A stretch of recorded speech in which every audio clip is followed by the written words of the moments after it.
It's something we take for granted in Canada, access to fresh drinking water at the turn of a tap. But believe it or not, there are some communities in our country that are still without it. Case in point, Shoal Lake number 40, an Ontario First Nation that has had to boil its water for the past 18 years. As Lorraine McNabb discovered, it's only one of many communities without the basic necessities because of an outdated government plan. Shoal Lake number 40 First Nation used to sit along one of the main canoe routes, the Trans-Canada, before the Trans-Canada.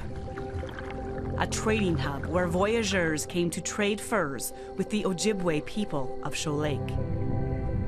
It's hard to imagine today that Shoal Lake number 40, a First Nation about 200 kilometers east of Winnipeg, is cut off from the world, forced into isolation. It all starts on this strip of land that was built by outsiders who came to take the water. Where we're standing right now is a man-made dike, or we can call it a man-made dam. If you visit the First Nations community of Shoal Lake number 40, Stuart Red Sky is likely to show you around. We're standing right here. Show you what happened to his land, his people. The dike was made back in the 1900s for the water supply for Winnipeg, the city of Winnipeg and its citizens. When that happened, we were basically relocated, forced into a man-made island. To this day, the situation has not changed. We're still on a forced, isolated, man-made island.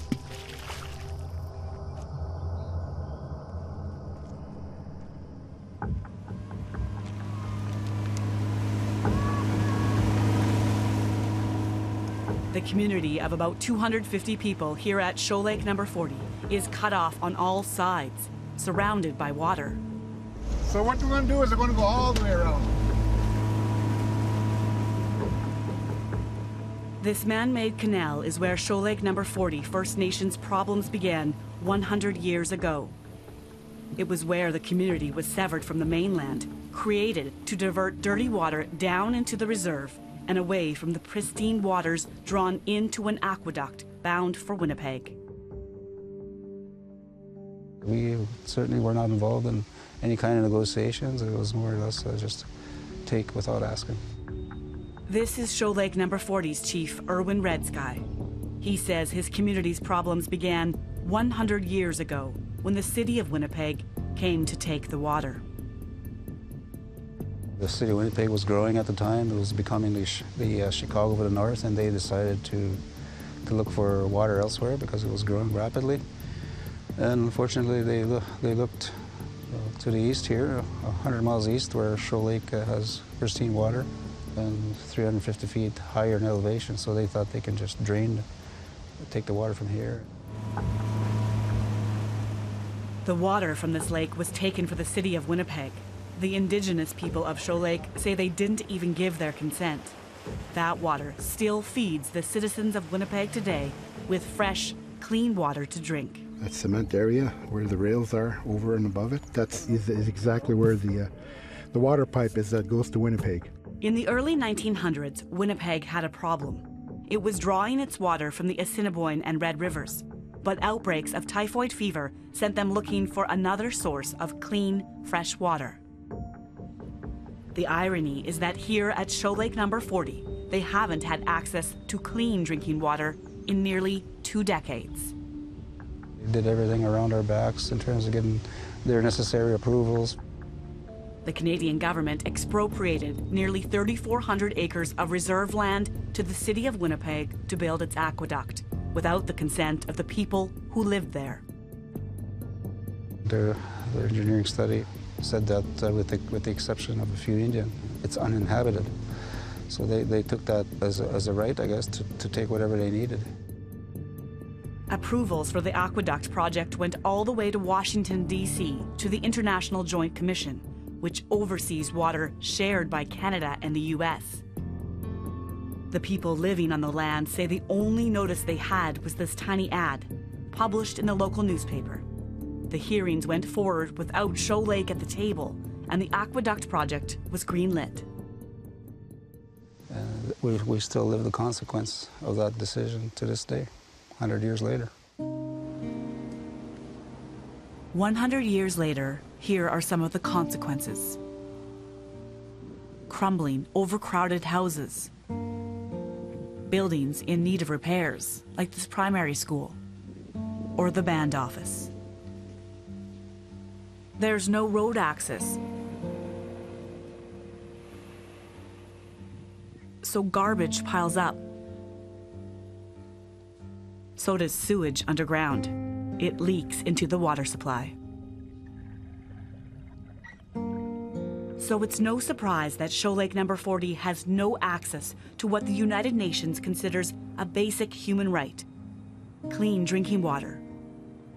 Shoal Lake Number 40 has been on a boil water advisory for nearly 2 decades. There's a generation of children who have never known anything else. My name is Ainsley Red Sky, and I'm a junior council. I'm Trina Red Sky, and I'm a junior chief. Ainsley and Trina describe a scenario most Canadian kids could never even dream of. They can't drink the water from their own tap at home. It's filled with bacteria and parasites that can make people very ill. Well, it's kind of hard. Yeah, because sometimes they wouldn't drop jugs off for us, and because there's lots of us in our family, and we go through a lot of water all the time. Usually they keep the water jugs over there in the arena. The water used to be stored here until the floor rotted and caved in. It became to a point where I couldn't hold our water jugs anymore, our bottled water. So the bottled water supply got shuffled over here to the youth center. And you're about to see our water department. Winnipeg, they have a state-of-the-art water treatment plant, you know.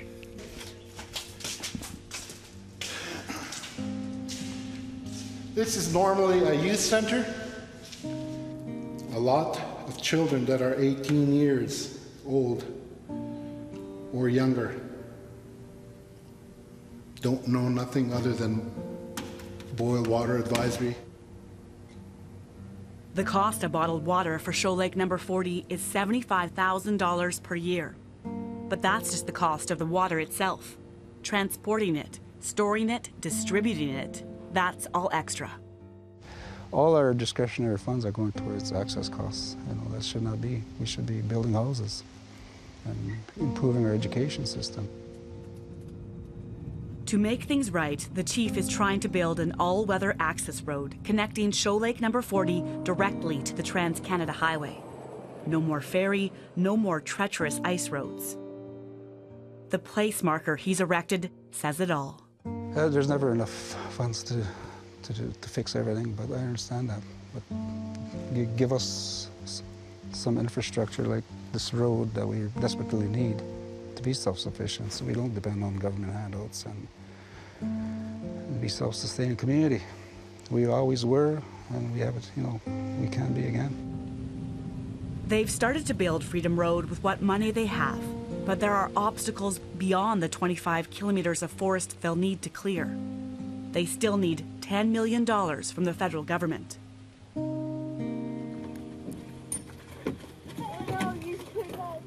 Tomorrow, there will be an announcement here at Shoal Lake that could change everything. Trina and Ainsley have high hopes. I hope they say there is going to be a road, because everyone would be so happy and stuff like that. And no more struggling for people who don't have cars and stuff like that.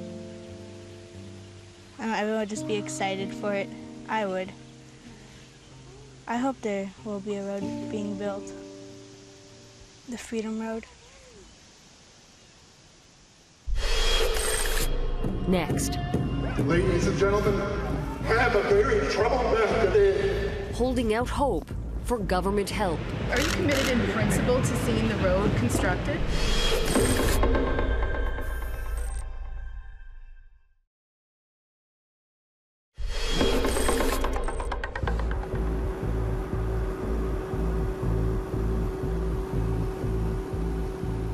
It's a big morning for Shoal Lake No. 40 First Nation.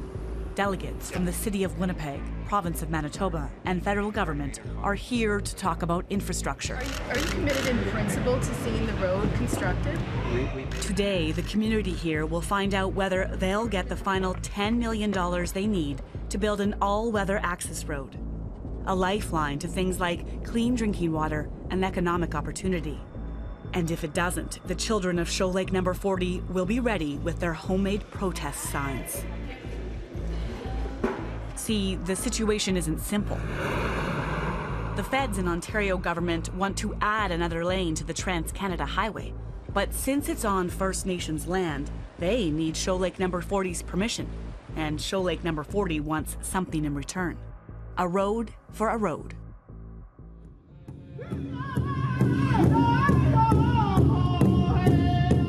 The community and the politicians seem to be on edge. The outcome of today is anyone's guess. The community now has opportunity. First up, Warren White, Grand Chief of Grand Council Treaty 3, to which Shoal Lake No. 40 belongs. He sets the tone for today's announcements with a firm reminder about honoring the treaties. I want to make sure the Canadian public knows, and the Government of Canada knows, that if it wasn't for Treaty 3 and the strong leadership and the spiritual traditional values that we hold, there would be no Canada. But we agreed to treaty signing, and we have upheld our treaty.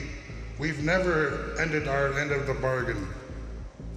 We've always practiced it, we live it. As long as the sun shines, as long as the river flows, that means forever. But members of Shoal Lake say that treaty was broken 100 years ago by the Canadian government. The community is anxious, waiting to hear if the federal government will pledge $10 million to build Freedom Road. Conservative MP Greg Rickford takes the stage. I'm pleased to be representing the Government of Canada, and in particular my colleague Minister Valcourt, Minister of Aboriginal Affairs and Northern Development, to announce that the Government of Canada will invest $1 million in support of the design, not the study, not the proposal, but the technical design of the Freedom Road. This is funding that's made possible from the government's Economic Action Plan and a commitment to support community infrastructure. $1 million for a design study, but it's not anywhere close to the $10 million the community needs to build their road. The people here want answers. They've said that they are committed in principle. Greg Rickford slips away with nothing more to say. But there's someone else here that is compelled to speak. Ladies and gentlemen,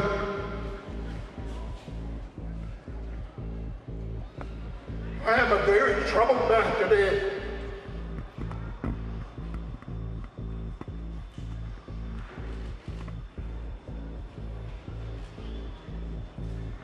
For 100 years,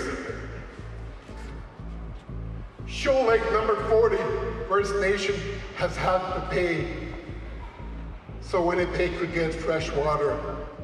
Now, on this day, with this disappointing news, the people of Shoal Lake No. 40 have reached the limits of patience, like this mother, Roxanne Green. We don't have clean water, but yet we're the supplier of clean drinking water to the city of Winnipeg. We live in Canada. Most people have clean drinking water. Most people can come home freely whenever they want and leave when they want. Those are human rights. Our human rights are being violated right here. No reliable road access means no clean water. Basic rights like water we don't have. These little ones, they know nothing but jug water, bottled water.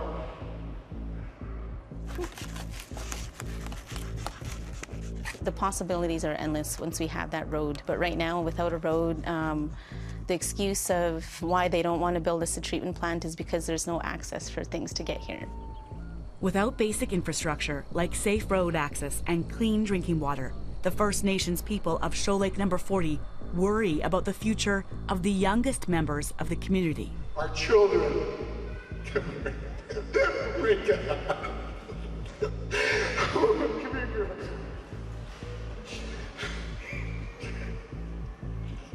These kids, every kid up there, every human being in this man-made island.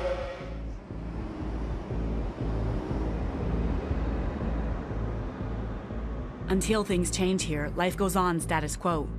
No clean drinking water and no easy, safe way to get on and off reserve. It's embarrassing to call yourself a Canadian when these things are happening right here. Next. And you will understand that I am the Deputy Minister that helped implement this cap, something I'm ashamed to have been part of. Reneging on a deal again.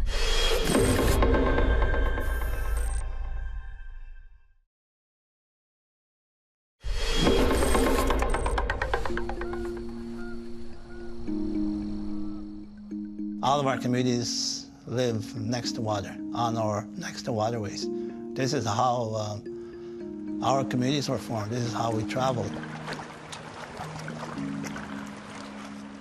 So it's built into First Nations beliefs that water is, precious. There's a spiritual value to it. We respect it, we honor it. It's a basic requirement of life. And water is the lifeblood. We hold that women, hold the water of life when a child is born.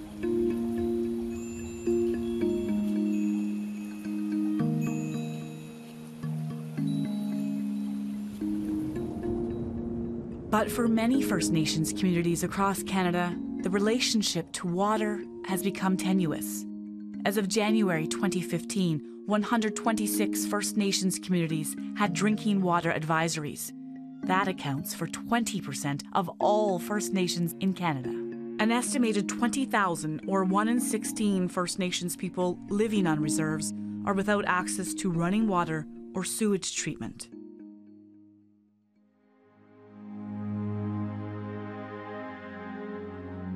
Without the funding in place, we're putting First Nations in jeopardy. Bringing First Nations water infrastructure up to standard with the rest of Canada, building things like water treatment plants, would cost an estimated $4.7 billion over 10 years. Irving LeBlanc is Special Advisor on Infrastructure for the Assembly of First Nations. I don't think it's too simplistic to say that that's about $470 million a year, and we're only getting $165 million. $165 million a year might sound like a big number, but it's less than half the money required for the water infrastructure needed by First Nations. And that's just the shortfall for water infrastructure. It's even worse if you include the shortfall for all infrastructure on reserves. Here's why and where that shortfall began. And you will understand that I am the Deputy Minister that helped implement this cap, something I'm ashamed to have been part of. Scott Serson used to be Deputy Minister for Indian Affairs, the department responsible for First Nations communities. In February, he delivered an emotional speech, a kind of mea culpa. Provincial governments have been treated entirely differently than First Nations governments since 2004.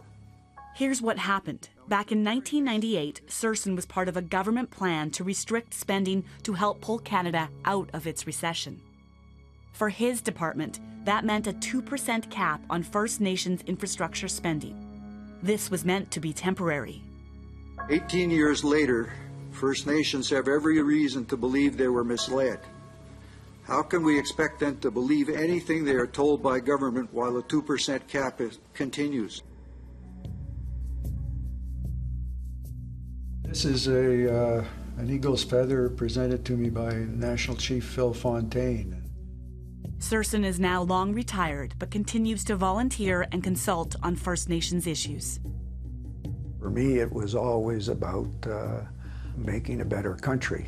And this particular issue, some have said, recently, that this is the most important social issue facing our country.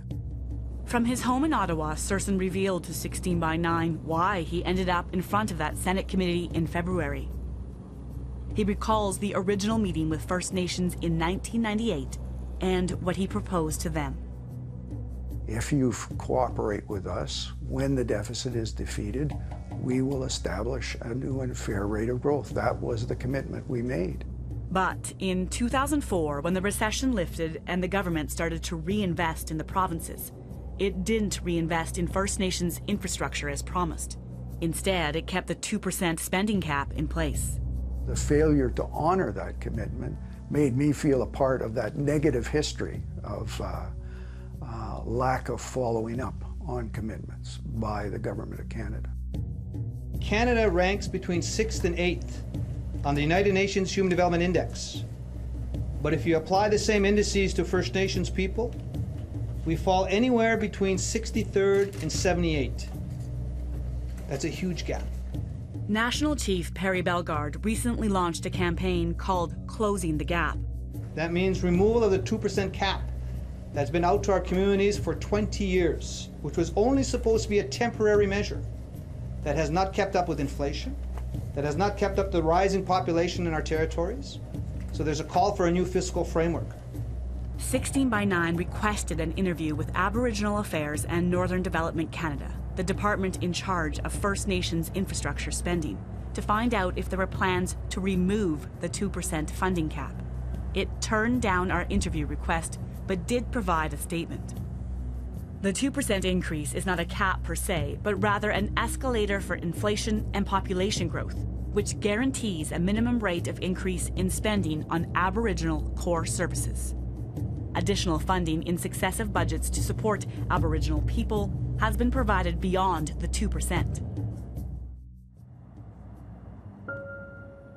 Irving LeBlanc says the government's response doesn't explain why First Nations people are living without access to basic necessities like clean water, and that the National Chief is right about the funding shortfall. So that's the gap that he's trying to address, making sure that First Nations, live and their quality of life matches that of other Canadians, that other Canadians have become and take for granted to live like that.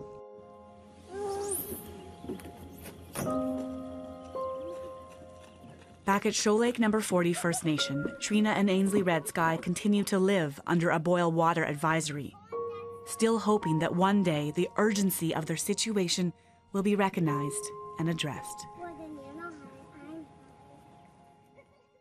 This has been ignored for far too long, and the consequence is an impact on the life chances of First Nations children.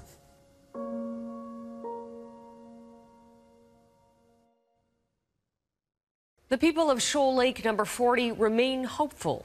Just prior to the federal election, Justin Trudeau said that if elected, his government would commit $10 million to the Freedom Road project and would lift the 2% cap.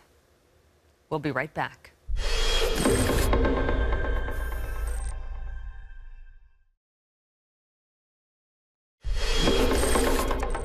That is our broadcast for tonight. A reminder, you can always connect with us on Facebook and Twitter or at global16by9.com. I'm Carolyn Jarvis. From all of us here at 16 by 9, thanks for watching.